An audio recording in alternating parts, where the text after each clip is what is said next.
Dudes and dudettes, how are you guys? This is Chazzy and my god is it hot in here today. Today is one of probably the hottest days this week. You know, it's been really crazy. Yesterday there was a freakish storm that was like, they had hurricane force winds, and today it's just sunny. It is hot, man. That's why I'm wearing a tank top. But anyway, today I'm going to continue my, I've been on a roll lately talking about dinosaurs because I've been playing Jurassic World Evolution. I'm going to leave a link to the playlist up here in case you guys haven't seen it. And I've been recording a lot of dinosaur related, content, reviewing movies and stuff and talking about, certain things that happened in the past, like my childhood obsession with them. But anyway, today I'm going to be giving you guys what I consider to be a very interesting tidbit of information. I'm going to be telling you about the largest dinosaur ever to have walked on this planet. And before we get into that, there are a few subcategories of big animals that we need to, go over. Now, here's the thing, guys.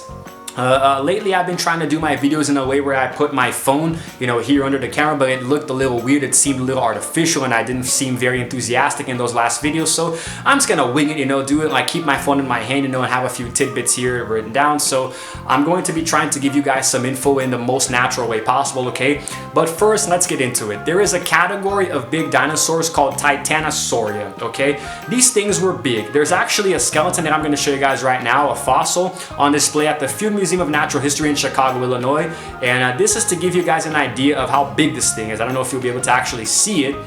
Come on now. Whoop, come on now. Why does it not cooperate when I want it to? Come on, show me a nice, screw you. I'm just gonna show you guys vertical.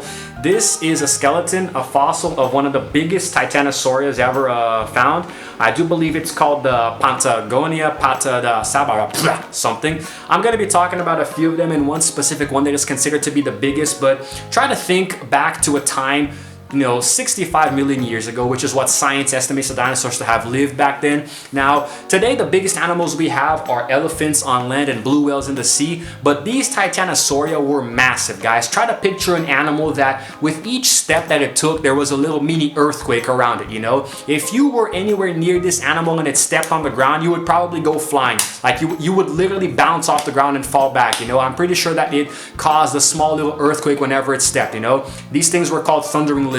So now, try to picture an animal that is so big that if you were to stand under it, it would literally block out the sun, And these things were so massive that they had no natural predators. It was impossible to take down such a big creature, even if there were like a group of 10 different Tyrannosauruses. You cannot take down a Titanosauria, And I'm pretty sure that it must have been a very dull existence because it had no predators. It was pretty much invincible. That's like when you're playing a game and you're like, you have your character to maxed out stats, You don't care anymore. That's how big these damn things were. There were a few specific ones. Now, they were a diverse group of sauropods, which are the long-necked dinosaurs, and they had genera from Africa, Asia, South America, North America, Europe, Australia, and Antarctica, and they were the last surviving group of long-necked sauropods, so they were the last ones to go extinct, right before the meteor hit. And here's the thing, guys. They were around until the Cretaceous period, and we have a few different ones here. Some of the largest land animals ever known to have walked on this earth. We have the one that I showed you, which is called the Patagotitan. This thing is estimated to have been 121 feet long. 121 feet long, guys, from head to tail. That is a very, very big creature. That is 37 meters, for those of you who prefer that statistic there. This thing was massive, and it's estimated to weigh about 67 tons. 67 tons, guys. Imagine something that just 1 ton of anything is already heavy. Imagine 76 freaking tons. This thing was massive. This thing was frighteningly heavy, It would make all of our bench pressers today look like little tiny, kids trying to lift all that weight, It would have been impossible to lift this thing. Like, if something happened to make one of these creatures fall over, there would literally be an earthquake. It would probably shatter the ground right under it, This thing was massive. And that's just a Patagotitan, Then we have the comparably sized Argentinosaurus and the Puertosaurus, that were actually from the same region. Now, here's the thing. There are a few artists' renditions of what these creatures may have looked like, so I'm going to show you guys a few photos of what they would have looked like, back in the day. So here's all 3 of them.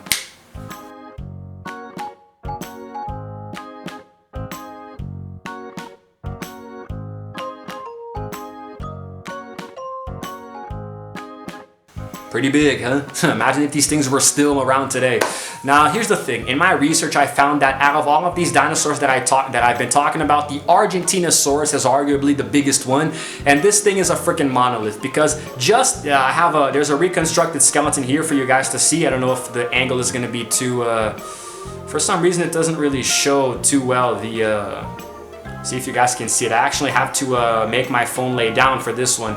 Can you guys see it? This is a reconstructed skeleton of an Argentinosaurus. You know, it may not look too big here in the fossil, but believe me, this thing was freaking gigantic.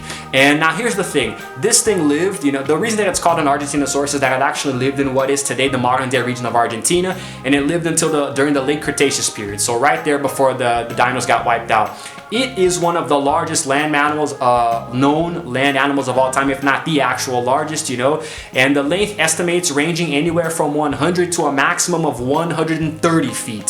So it's a little bit bigger than the Patagon Titan, you know, just a little bit bigger. And that's just what they roughly estimate. And now the weight is anywhere from 55 to 110 tons. So try to imagine something that weighs 110 tons, you know. I mean, it does make sense that the other one, I mean, it weighs 76, you know, and the Patagon Titan, and this one is about 110. So it's even heavier than the previous one. So if this thing fell in a forest, they'll probably demolish all of the trees. The trees would probably break out of their roots and fall over, man. This thing was huge, and you would definitely hear that rumble for miles, I'm sure. If this thing were to die, if it fell, geez, and also like a group of something this big could probably feed an entire herd of Allosauruses for a month, man. That is a lot of meat, you know. There would be a lot of meat, you know. So the thing with these things is that, I mean, I think, guys, that, I mean, obviously they moved very slowly. They were lumbering giants, you know, probably a little bumbling too. Now, the thing with these dinosaurs, and what fascinates me the most, is that they were very, very big. So I'm pretty sure that they had an influence on the prime ecosystem of the place where they habitated, you know, because like I said, these things had no natural predators. I mean, when they were juveniles, of course, when they were small enough to be picked on, I'm pretty sure that they were an easy target for predators. But after you reach a certain size, man, it's impossible. Nobody messes with you. It's like Dwayne "The Rock" Johnson. Who's gonna try to fight this guy? You know, I mean, it was impossible to pick a fight with these things, you know. So once they, usually dinosaurs that are like the Brachiosauruses, the Diplodocuses, and all of these really big long-necked sauropods, they had no natural predators because they were too big. Who the hell's gonna try to eat one of these things, you know? Their best luck is actually to wait for one to die of old age or maybe get lucky. I actually saw an animated I think it was When Dinosaurs Roamed America, an animated series about dinosaurs where a group of sauropods was walking near a cliff, and then one of them, actually, not a cliff, but a little ledge, one of them slipped and fell, and then it was over. A group of theropods, you know, the carnivores, they came over and attacked it while it was on the ground and ate it. That's the only way for you to ever take down one of these things, is if nature does it for you, you know.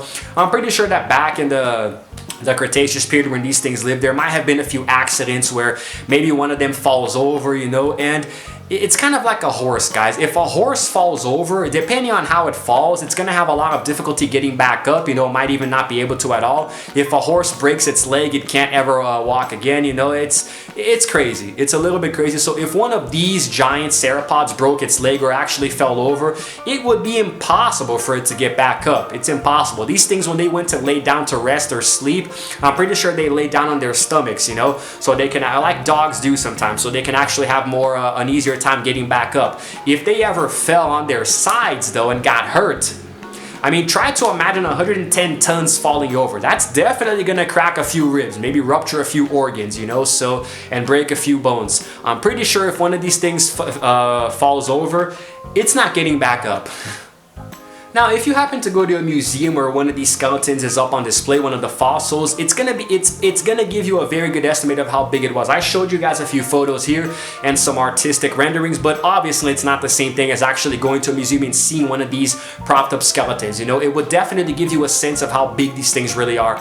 I went to a museum once in 2004 when I was a kid. I went to New York and I went to the Natural History Museum, and I saw a lot of really big fossils, you know. It was cool to see these things there in person, you know. I saw a T-Rex fossil and I saw a few sauropods too, and of course my memory is it's fading a bit, you know. It's been a while since I've gone there, but I know that they were big. I know they were really, really big, and it's scary to imagine something like this, you know, way back in the day actually roaming the planet, you know. sometimes we watch movies, you know, regarding dinosaurs. Something related to Jurassic Park, you know, or Jurassic World. I actually reviewed those movies in another video some time ago.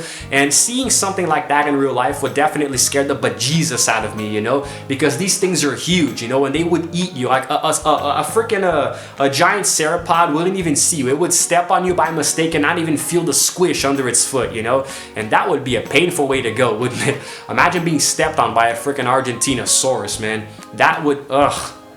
Hopefully it would be an instant death, because if you were still alive, feeling everything getting smushed in you, that would just be horrible, at least in my opinion. So, but anyway, regarding these things, I think it's fascinating to think about, like, because the Argentinosaurus is literally, you know, said to be the largest, not only the dinosaur, but the largest living thing ever to have walked on this planet, which to me is amazing. It's fascinating, guys, because you don't, whenever you think of a dinosaur, you know they're big, but not that big. You don't really associate them with being so gigantic, you know, and that's what I think is really scary, you know. Like, one of these things alive today, I think it would probably throw a few food chains out of whack. A predator would definitely do that. Like, if a Tyrannosaurus was still alive today, it would completely mess up the food chain, you know, in the territory that it would operate like it was like a job or something, because a T-Rex would eat everything, you know. Like, if you put a T-Rex in an African savanna, you know, where the lions are the prime predators, it's gonna eat all the lions, you know, and then it's gonna eat all the lions' prey.